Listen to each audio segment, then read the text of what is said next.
Joining me now on the Bladtcast from Fastest Land Animals, Screaming Jack Novak. Jack, thank you. Welcome back to the show. Great to get a chance to catch up with you. Good to see you again, Christian. How's everything?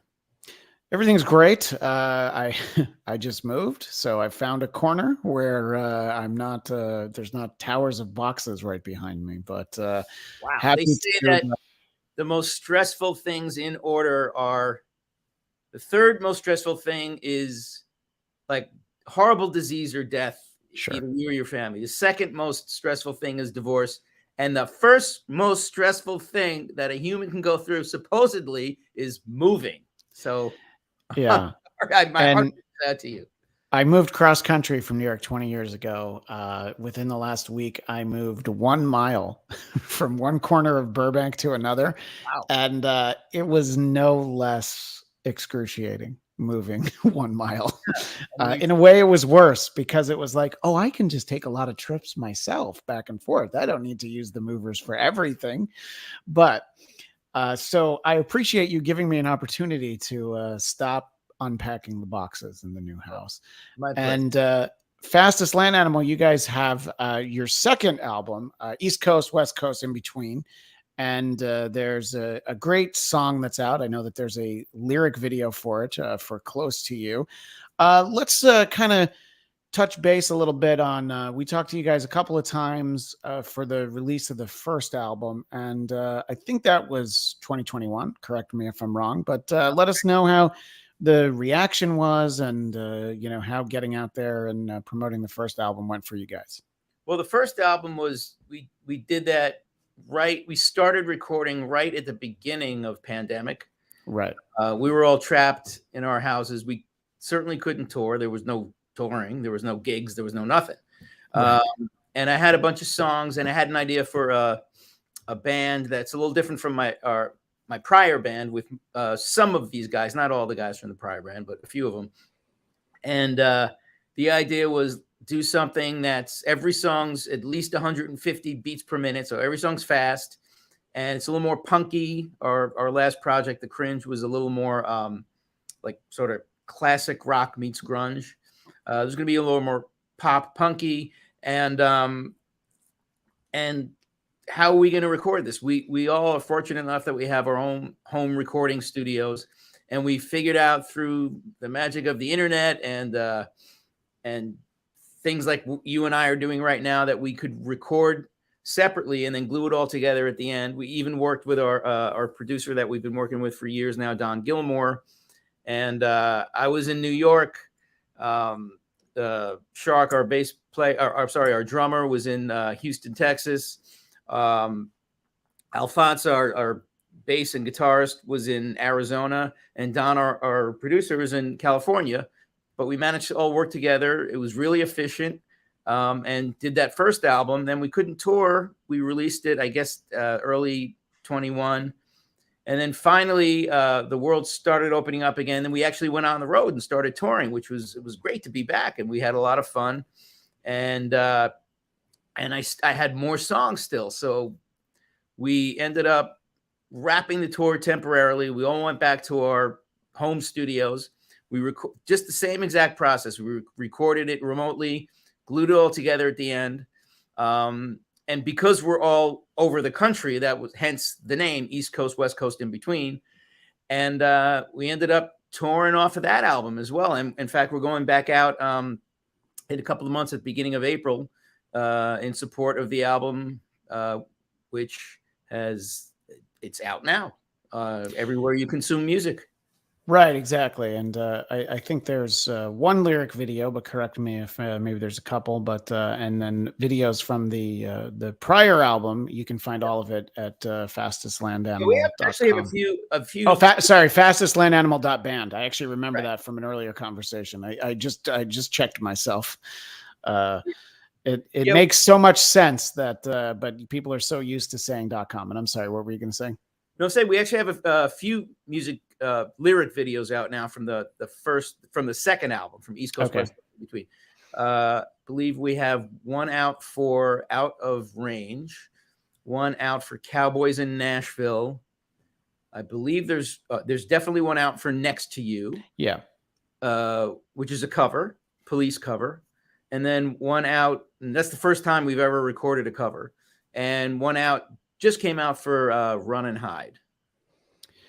Yeah, I think it's funny because that song, it kind of reminds you about the Police. That obviously there were a lot of different approaches. One of their best known songs was "Don't Stand So Close to Me," but then at the same time, sometimes depending on who you are, they want you to be actually right next to them. So They can't make up their mind. That Sting cannot make up his mind. yeah, I think "Don't Stand So Close to Me" is usually him talking to Stuart and Andy. I think usually it's like no, actually, I'll just do my Vegas residency. That's all right. I've heard there's an interesting band dynamic there when the three of them get together. Yeah, I think that's what we've all heard. Let's backtrack for a moment. Talk about how you got to go out and do some touring. I think the last time I talked to you, touring still wasn't really much of an option. What did you latch onto any specific tours, or did you just kind of go around and do your own thing, jump on shows with certain bands when times allowed? How did it work out for you guys? Well, we ended up to. I mean, we did cobbled a bunch of stuff together, but we did a lot of touring with a band called Tesla, not to be confused with the Car. They've been around longer than the Car. Right. Yeah. No, we've had Frank, and I've had Brian on the show a number of times. I'm a big Tesla the band fan, and I can't afford to be a Tesla the car fan. Has nothing to do with Elon and its approach to anything. It's just I don't have Tesla the car money, but I do have Tesla the band money because their concert tickets are always affordably priced. Yeah, those guys. I mean, we've known them for years, and we're real tight with the guys in the band, and so we had been touring with them in our last band, and then when the world started opening up, they went back on the road. So we got in touch, and they dragged us along for a whole bunch of their shows, and they're still out touring. They were off. They took a break for the holiday season. Now they're going back out on the road, and we're going out with them again, and it's really great. Their crowds are amazing. They play. By the time we're typically direct support to Tesla, and by the time we hit the stage, like everyone's butts are in seats, the venues are packed, and the crowds at this point they kind of know us because it's been so many years. And I remember the first time we went out with them as Fast as Land Animal, people were looking at us going, I think they look familiar. Do we know them from before the pandemic? They had different names or something. So, and all the crew, or it's like old homecoming when we go back out with those guys. Yeah, I'll definitely attest to their crew. Well, I actually don't know their crew. I meant the crowds, though. They are, they're all in. They're very excited, and that's a band that, well, not quite, but I was going to say 40 years, but almost 40 years. In a few years, they're actually, I think the band's been together for 40 years. Their first album was 86, but, they're still out there doing it. And, they have a Vegas residency coming up at a time where I was already going to be in Vegas. So I'm very excited about that. Awesome. I've seen them a number of times, and I think that I can see how they're fans was the point I was going to make. That I can see how they would appreciate the way that you guys, you're talking about how fast you play the songs, and what that does is whenever I've listened to the songs, it just the songs being fast and quick, they do a good job of getting really kind of latched into your head that way. It's it's something that the Ramones figured out early on. If your songs are 90 seconds and fast, and you say Sheena is a punk rocker a bunch of times, then people are going to remember you. There's a saying in the rock business: "Don't bore us, get to the chorus."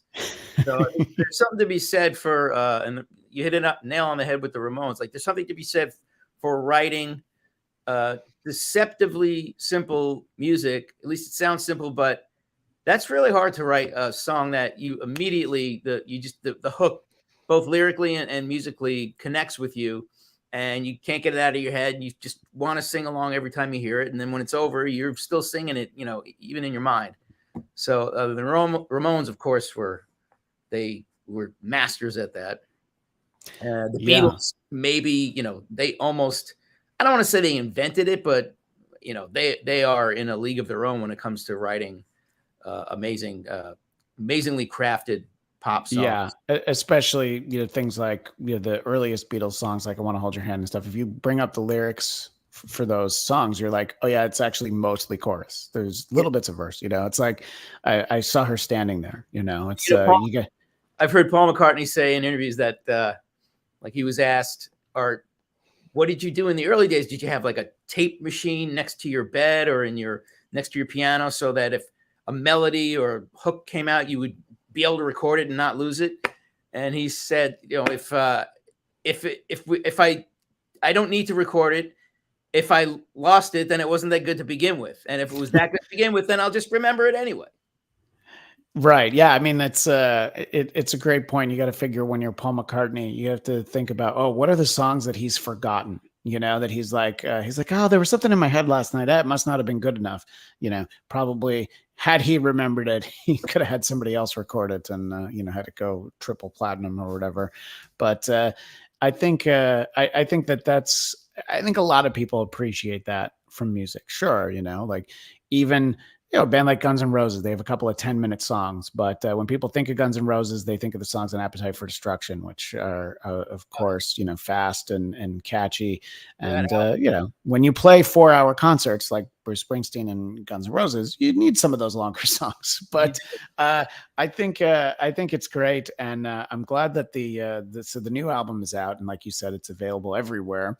Do you have official like dates listed on the website, or things still in the works for when you'll actually be out there promoting the second album?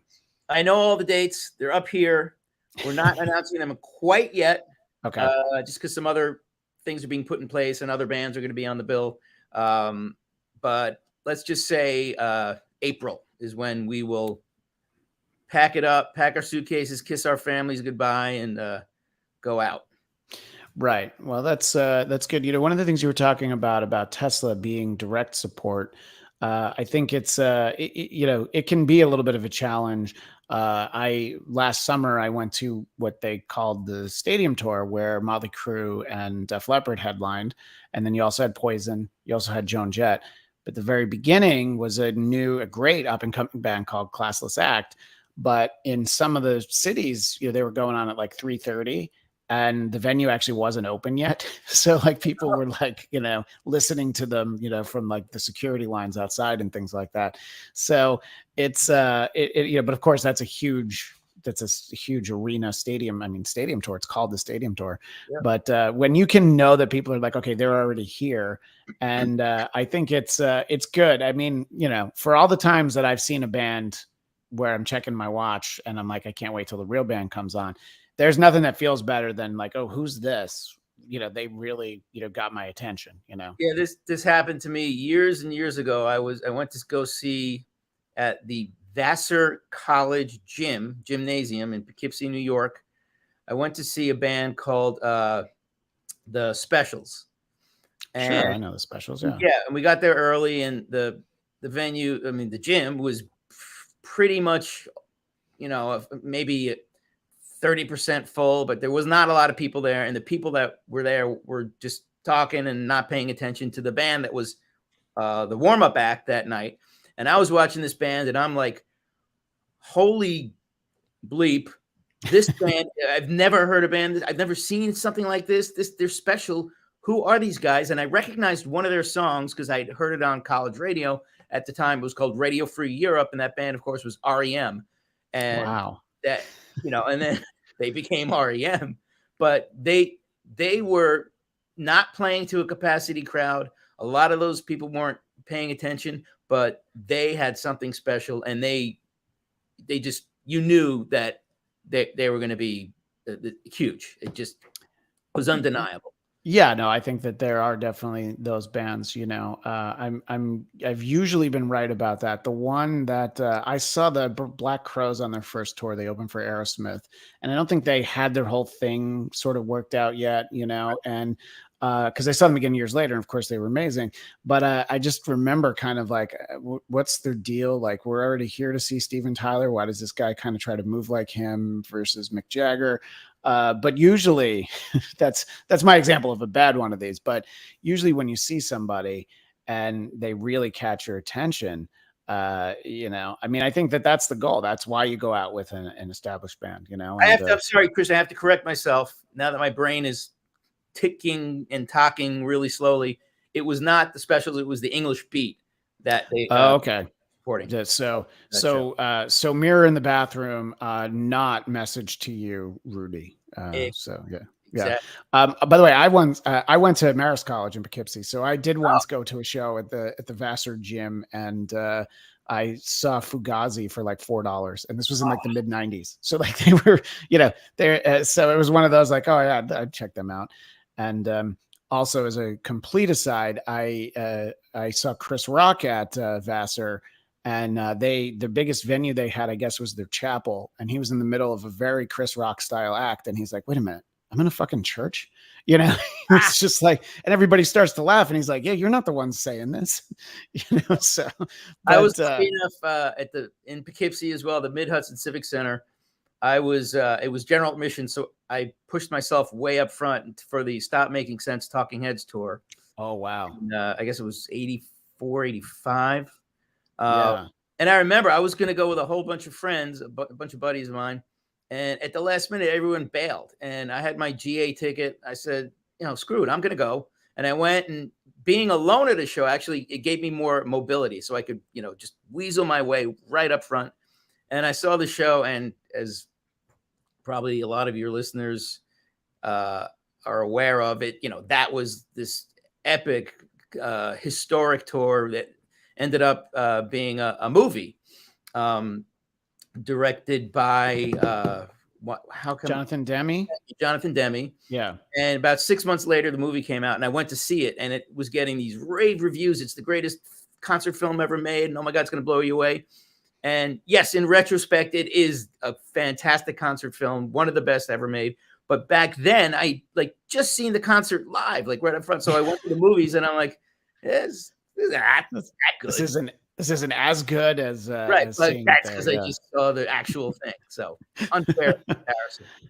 Yeah, exactly. And it's Poughkeepsie is one of those interesting little spots on the map. When bands can tour extensively, they would get in there. There's a venue still open called The Chance there that I remember. Still open? I thought that closed like a few years ago. I think it did close, but then I think it reopened. I remember seeing Blink-182 like very early in their career.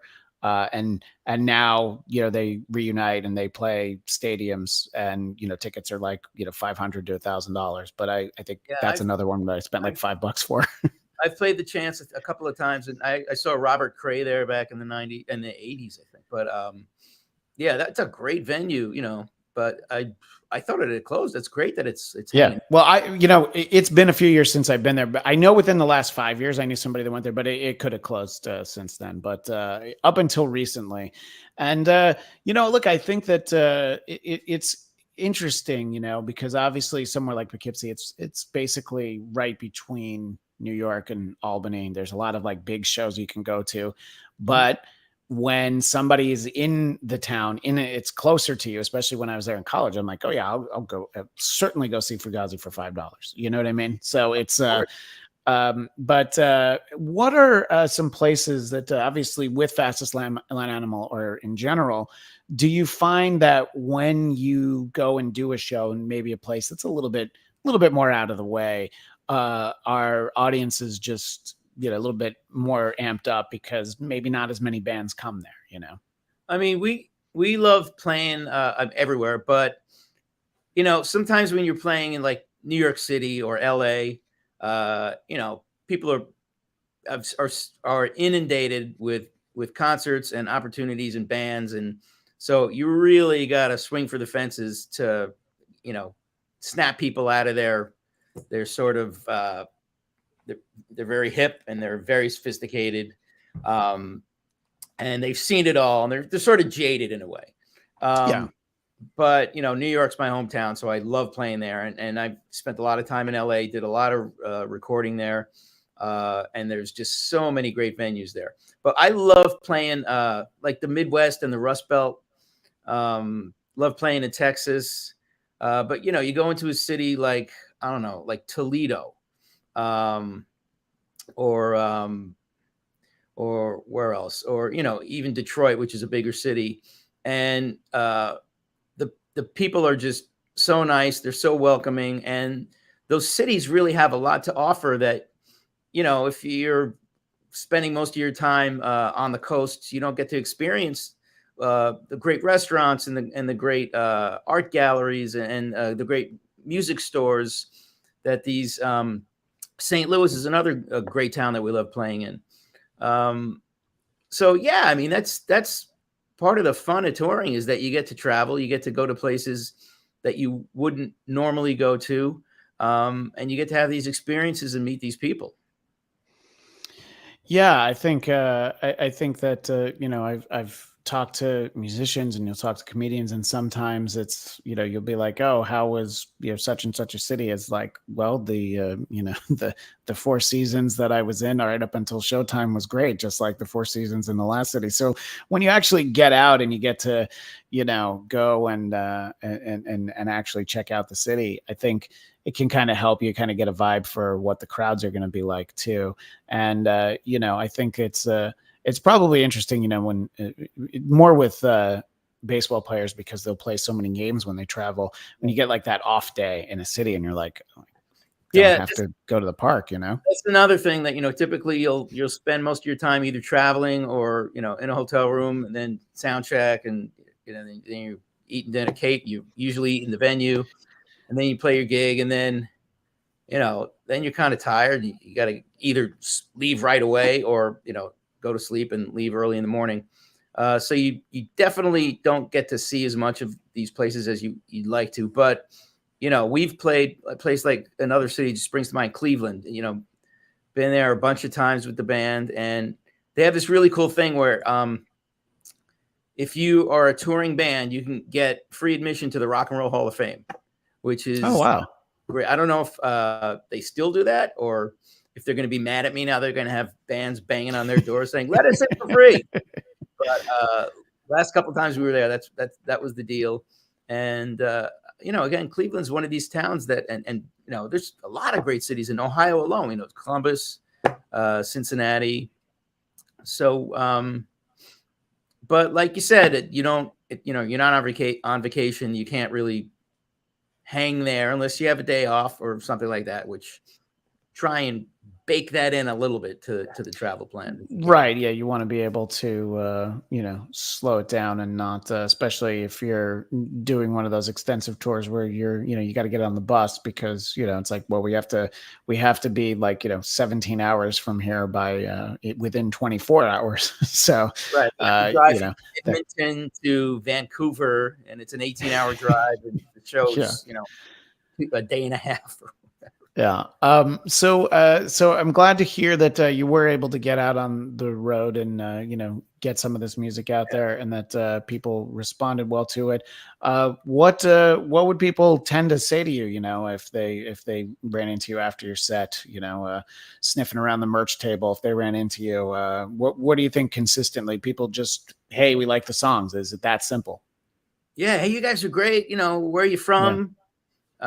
What was that one song you did that sounded like this? And where can I see you? When are you coming back to town? Where are you playing next? And how can I buy? If the merch isn't already there available, like where can I get your album, and where are you streaming, and that kind of thing.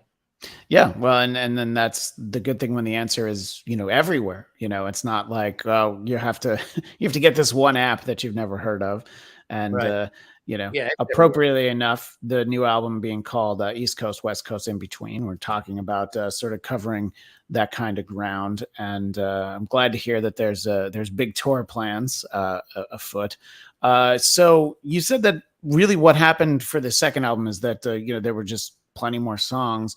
And I know that the second one just came out, but I assume you guys are probably ready. You've got some more ideas in mind for just to keep it going in future records, not for this year, obviously. Yeah, I mean, I'm always writing music. I'm part of this. It's called the Song Game. It's basically I've been in it for about almost like 18 years now, or 15 years, 18 years. It's run by a buddy of mine who's a singer-songwriter out of Austin, Texas. His name's Bob Schneider. And the idea is that there's a group of, it goes up and down, but it's normally around 18 or 20 singer-songwriters or musicians on this email chain. Every week, Bob comes up with a phrase or a word. And within that week, the deadline is, let's say, Tuesday. You have to write and record a song and send it out to the group, incorporating that word or phrase. And then you don't comment on everyone else's songs. You just listen to them if you want, when you can. But the idea is that you're writing a song a week. You're exercising just like any other muscle. Your songwriting brain needs to work out and needs practice. And it gets, I don't want to say easier, but it kind of gets easier the more you do it. Of course, inspiration is drawn from who knows where. Some people call it muse. I'm not really sure. But at the end of the year, you've got 52 songs. Some of them may be terrible. Some of them may be half-baked, but there's a good idea. There's some of them may be like pretty much done.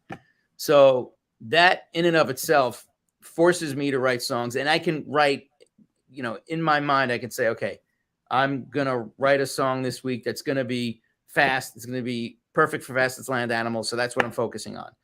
So, yeah, I'm always collecting songs or bits of songs. And then if I'm deciding, okay, we're going to record an album, then I sort through all the pieces, glue them together. Then I'll work with, Don, our producer, to craft the structures of the songs with what I have. And then we're off to the races. Well, this concept of the text chain is kind of fascinating. How often do you think it happens where, obviously not having heard each other's work, but people come up with somewhat similar ideas using the same phrase? Is it ever like, oh, hey, that's funny, they kind of came up with these two other people came up with something similar? Or is it always just so different because everybody's mind's different? Yeah, it's usually different. What's funny is that a lot of us will come out with albums around the same time, and we'll have a lot, like 3 songs that have the exact same name. Right. That song's totally different. But yeah, because we all have our own, we're all pretty diverse musicians. So yeah, we've never run into that issue. It's just the titles could be similar. Right. Yeah, no, that's but I mean, it seems like a great idea. Sort of what you're talking about is just basically keeping the metaphorical tool, polished. If you were to hypothetically stop doing that, and then a year from now, like, oh, okay, I need to do a new album, it might take a little while to get back into it, So I think continuing to write and record, having to do it every week, I mean, forcing yourself, I'm sure that only is a huge advantage to the creative process. I've got to do it. If I don't do it, I'll wither and just die. That's like necessary part of my life. Yeah. And the same thing, it's the touring thing went away for a while, but that's really critical too, to just get your performances like polished and to a point. By polished, I mean when I'm on stage and I'm performing, I don't want to be thinking about what I'm doing. I want to be thinking about how I'm interacting with the crowd and who I'm going to look at and where I'm going to go next on stage, not what I'm singing or what I'm playing or what the lyrics are. That's got to be muscle memory. So you can be focused on putting on the show. You got to memorize your lines. You got to have that coming in. And the way to get good at that is practice and doing it, like playing live. Right. Yeah. And I think, a lot of times I've had occasion to talk to artists who it's like, oh, how does it feel to have that one song you always have to play? And usually it's like, you know what, I'm glad that people like that song that much. And it's like, it's kind of comfortable. And, I mean, a lot of bands, if you're like, well, here's here's like 20 different versions of the same song. It's like they don't always sound exactly the same, you know, and it's interesting, you know, how sometimes you'll get a different interpretation of stuff, you know. It's just I think it's much worse when you're a fan and you know, you have those bands that are like, yeah, we're here to not play the songs that you want to hear, you know, and that's always a little bit of a bummer when you know that a band has that reputation, you know. So I mean, man, people work hard all week long and they save their money and they're paying you to have this experience. So you're working, you know, if you're on stage, you're working for the crowd, not the other way around. So yeah, you gotta deliver. right. Yeah. Look, if you decided as a band to do your, I don't mean you personally, if a band has decided to do their new album in sequence to, you know, share it with everybody, that's fine. Just come back out for that second set of just a couple of greatest hits, as it were. You know, it's Right. you know, and always let us know ahead of time that we're. There was one time where I went to see Smashing Pumpkins having no idea that they were playing a brand new album to start the show. And I was like, oh, I guess we're in this. And had I known ahead of time, I could have decided if I still wanted to go. Don't surprise us, I guess is what I'm saying. You know, Well, let us know what we're getting. What if the Eagles, they're going on tour, they're playing Hotel California front to back, and then their encore is their greatest hits that weren't on Hotel California. I mean, I saw, so this is going back 6 years. I saw Springsteen do The River, which is a double album. He did it in its entirety. And being Springsteen, he still played like another maybe 2.5 hours after that. Yeah, you know, 4-hour shows. I mean, yeah. And he's, you know, he's in his mid 70s and people are starting to be like, well, he charges an awful lot for his concert. I'm like, well, wouldn't you? You know, if you amortize it out like an hour to hour basis, you're getting your money's worth with the Springsteen. Or do it per song, and then you're really not spending. And you really get your money's worth, right? Yeah. Well, Screaming Jack Novak, I always love when we get a chance to talk. I enjoy everything I hear from Fastest Land Animal, and I hope that the tour really does cover East Coast, West Coast, and in between, but selfishly West Coast because that's where I live. Because I've never seen these songs performed live, but I hope that I get an opportunity. Fastestlandanimal.band. That's the best like one-stop shop for everything, right? Yep, Christian, thank you. And we're on all the streaming services as well, and the album's out now. Right. And for our audio audience, we will actually go with the song that you mentioned is a Police cover, Next to You. People hear that on the way out. Jack, really appreciate the time. Thanks so much. Thanks, Christian. Have a good night, buddy. You too. Bye-bye.